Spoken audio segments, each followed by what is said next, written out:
evening po. Magandang gabi din po, Doktora. Ilan aday? Okay. Kamusta na pakiramdam mo? Sumabay po parang ng Bakit yan ang position mo? sobrang pangkuwas talaga ng Ang position mo? Saan part? Pwede makita? Sobrang sakit? Sige, tingnan natin.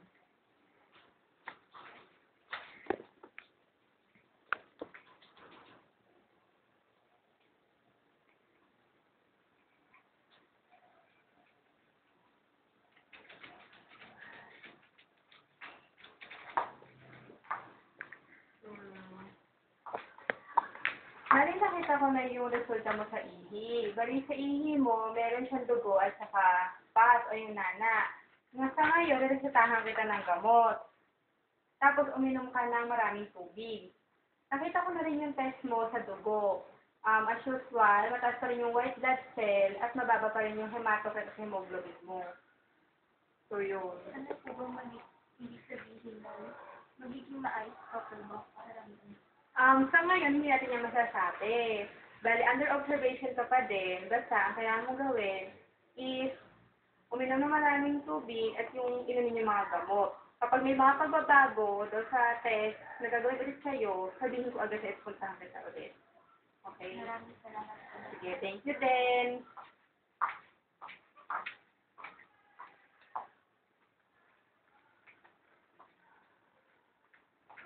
Wait po, Ma'am Alday. Good evening po. Ako nga po pala si Ma'am Liz Gonzalez, ang student nurse galing pong Baste. Ako po yung magiging student nurse niyo po hanggang alas 10 ng gabi. Ma'am, papay-consent na po.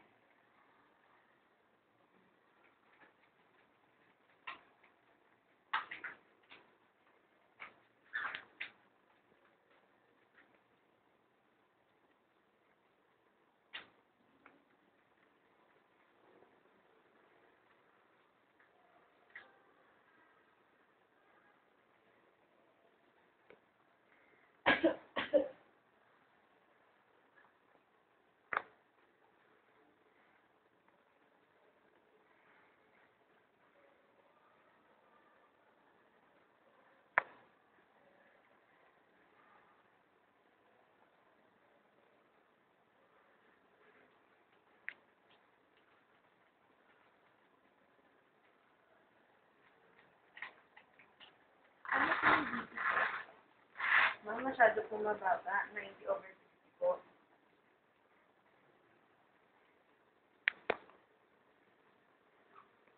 Ma'am, kumustahin ko lang po pakiramdam niyo. May masakit po ba sa inyo? Gaano po ba kasakit? Pwede po ba i-rate niya po from 0 to 10? Yung 0 po, walang nararamdaman. Yung 1 to 3, hindi gaano masakit. Yung 4 to 6, medyo masakit. At yung 7 to 10 naman po, sobrang sakit.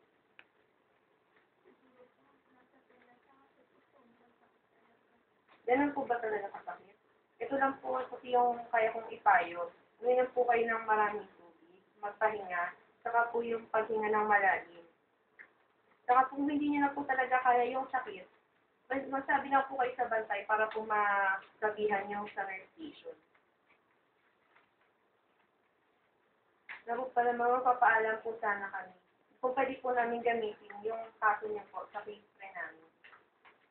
Bakit? Ano ba yung Yung case pre po, ito po yung pag-aaral po ng sakit ng isang tao. Huwag po kayong mag-alala dahil po ituturing po namin confidential yung personal information na manggagaling po sa inyo. Natanong ko lang din po, maaari ko po bang malaman kung saan po ba nagsimula ang lahat?